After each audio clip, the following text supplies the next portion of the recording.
What's something people don't know about millionaire advice? It doesn't come with a disclaimer for anxiety. Ladies and gentlemen, welcome to the wild world of millionaire advice.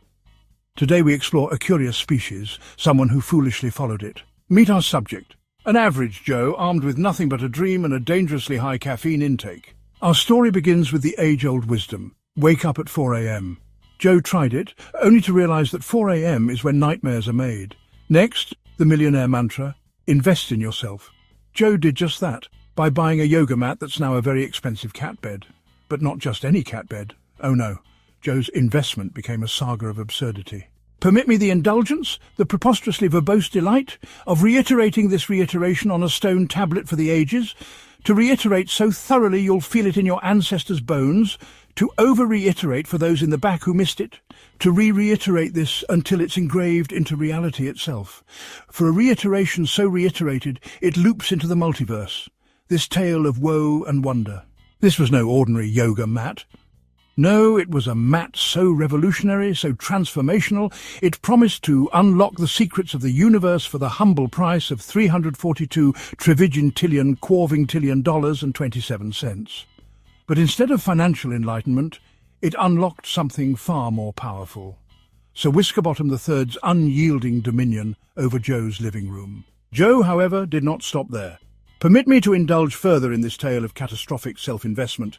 Matching yoga blocks, a mere 674 novem quadrigintillion dollars, were promptly commandeered as poor rests. An artisanal water bottle, described as ergonomically designed to harness cosmic hydration, set Joe back 178 octovigintillion and 53 cents, though it now serves solely as Sir Whiskerbottom's batting toy. And let us not forget Yogi Billionaire Monthly, which Joe subscribed to for a modest 3,687 Googleplex dollars and 98 cents per year. Permit me the unparalleled joy of reiterating the ROI return on investment here. Precisely 0 Googleplex dollars and 0 cents. Yes, 0. Every attempt to reclaim the mat is met with Sir Whiskerbottom's glare, measured by experts at 99 quatuorvigintillion% judgmental disapproval. But Joe persisted. Fueled by the mantra, take risks, he embarked on a daring mission, a 3 a.m. yoga mat heist. Permit me to re-articulate, 3 o'clock in the dead of night. Armed with little more than misplaced hope and fading dignity, Joe lunged for his so-called investment. Sir Whiskerbottom, wholly unimpressed, responded with a swipe so calculated it is rumoured to have carried the force of 12 triseptuagintillion quarvingtillion portons. The mission, needless to say, failed.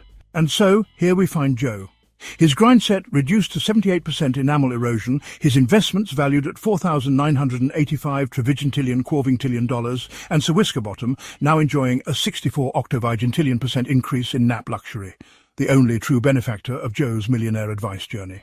And yet, as if the tale could end there, the universe decided to sprinkle more absurdity into Joe's already crumbling grindset. Allow me the privilege of unfurling this next chapter, for its magnificence is rivaled only by its sheer nonsense. Joe, steadfast in his pursuit of millionaire wisdom, latched onto another golden nugget of advice. Surround yourself with successful people. But Joe, lacking access to actual millionaires, did the next best thing. He surrounded himself with motivational posters featuring billion-dollar quotes. His walls became a shrine to laminated platitudes. The grind never stops, and success is one yoga mat away. Meanwhile, Sir Whiskerbottom turned these same posters into scratching boards, leaving their once bold wisdom shredded, much like Joe's dignity. But this wasn't enough. No, Joe, ever the disciple of millionaire audacity, decided that if he couldn't find a mentor, he'd invent one. Allow me to elaborate on the over-elaboration of this elaborately elaborate elaboration, to re-elaborate on this previously over-elaborated elaboration, on this point until the very concept of elaboration collapses under its weight for the over-elaborate elaboration of an already hyper-elaborate notion. Let me further elaborate on the already elaborated elaboration to ensure maximum elaboration. Though I must warn you, no words could truly encapsulate the sheer absurdity of the situation at hand. And yet I shall endeavour to do so with an eloquence befitting its magnificence. Picture it, a life-size cardboard cutout, an homage to imaginary wealth and wisdom, Reginald T. Coinbottom Esquicku. Not a real billionaire, but a figment conjured from the desperate whispers of Joe's caffeine-fueled delusions. Permit me, if you will, to further expound upon the gravity of this cardboard creation. Reginald was not merely a cutout, he was an icon, meticulously designed with the precision of a Renaissance masterpiece. His suit, a pinstripe affair so sharp it could slice through generational poverty. His monocle, positioned at an angle that screamed both aristocracy and "I've conquered 6 markets before breakfast." And that coiffed cardboard hair, allow me the indulgence of reiterating, perfectly coiffed, as if styled by the very winds of Wall Street themselves. Together, Joe and Reginald embarked upon a nightly odyssey of brainstorming that defied all logic. Joe, hunched over his coffee-stained notebook, would furiously scribble ideas like buy low, sell slightly higher, or start a newsletter for cats. Every so often he would pause, look to Reginald, and nod solemnly, as if receiving divine affirmation from the cardboard oracle. Permit me to re-emphasize, Joe was not conversing with a person, but with a cardboard manifestation of success, an entity whose wisdom was entirely imagined and whose presence only amplified the absurdity of the room. And what of Sir Whiskerbottom III, you ask? Allow me the delight of elaborating further. While Joe toiled, Sir Whiskerbottom, unbothered, unflinching, and wholly unimpressed, would climb onto Reginald's perfectly coiffed head and settle into a nap of such luxurious indifference that it bordered on contempt. Imagine, if you will, the tableau. Joe, furiously debating revenue streams with a silent cardboard mogul, while atop this scene of entrepreneurial chaos, Sir Whiskerbottom reigned supreme, radiating a disdain so palpable it could lower the market value of an entire stock exchange. But wait, there's more. Because naturally, Joe didn't stop at just brainstorming with Reginald. No, my dear reader, permit me to indulge in yet another layer of this ludicrous tapestry. Joe began holding mock board meetings with Reginald, complete with an empty chair for Sir Whiskerbottom, whom Joe titled the Chief Nap Officer. Minutes were taken, ideas were vetoed, and Reginald, ever the stoic, offered his silent, monocled approval. Allow me the final indulgence of reiteration. Joe, an actual human man, spent his nights feverishly debating financial strategies with a cardboard billionaire and a sleeping cat. If ever there was an image to define the phrase, "the grindset knows no bounds," it is this. Permit me one final indulgence to re-emphasize the sheer absurdity of the tableau.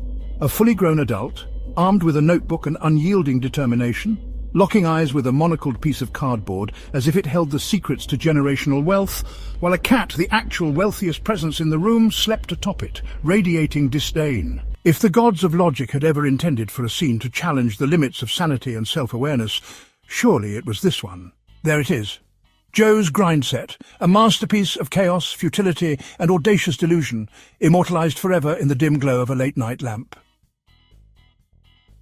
"Take bold action!" the millionaire mantra demanded. And bold action Joe took, transforming his meagre savings into a business venture so ill-advised it could only be described as performance art. He launched Napreneur, the feline empowerment brand, a line of motivational cat products inspired entirely by Sir Whiskerbottom. Allow me the absurd delight of detailing the inventory, an inventory so inventoried with inventories that the very act of inventorying this inventory might itself require its own inventory, a meta-inventory cataloguing every nuance, every shadow, every whisper of this most inventorial inventory, until even the concept of inventory collapses under the weight of its own exhaustive enumeration. Tiny velvet chaise lounges, perfect for napping through investor meetings, gold-plated laser pointers, because cats deserve luxury, and even a Sir Whiskerbottom-inspired cologne aptly named Unbothered. The brand's tagline? Nap hard, dream big, stretch elegantly, judge relentlessly, lounge lavishly, rule quietly, purr softly, conquer effortlessly, blink slowly, dominate absolutely, eat leisurely, demand endlessly, scratch ruthlessly, ignore completely, stare unwaveringly, mock silently, destroy subtly, repeat eternally, command instinctively, disrupt deliberately, bask shamelessly, snack fearlessly, nap again, return unapologetically, claim ownership, yawn dramatically, contemplate nothing, steal blankets, inhale grandeur, exude power, claim thrones, end empires, sleep triumphantly, awaken begrudgingly, rule forever, stretch imperially, stare profoundly, ignore chaos, reject authority, purr audibly, demand immediately, reject quickly, accept sparingly, sleep recklessly, devour triumphantly, judge permanently, lounge eternally, blink occasionally, dominate universally, forget instantly, command eternally, rule unquestionably, repeat forever. Joe was convinced it would revolutionize the pet industry. Sir Whiskerbottom naturally refused to endorse it. Alas, despite Joe's efforts, Napreneur failed spectacularly. The only sale came from a neighbour who mistakenly thought the velvet chaise lounge was a decorative soap dish. Allow me to articulate Joe's ROI once again. A resounding 0. And so Joe, undeterred but undeniably exhausted, looked to Reginald T. Coinbottom for guidance. The cardboard mogul said nothing, of course, but Joe imagined his stern gaze whispering, "You must pivot.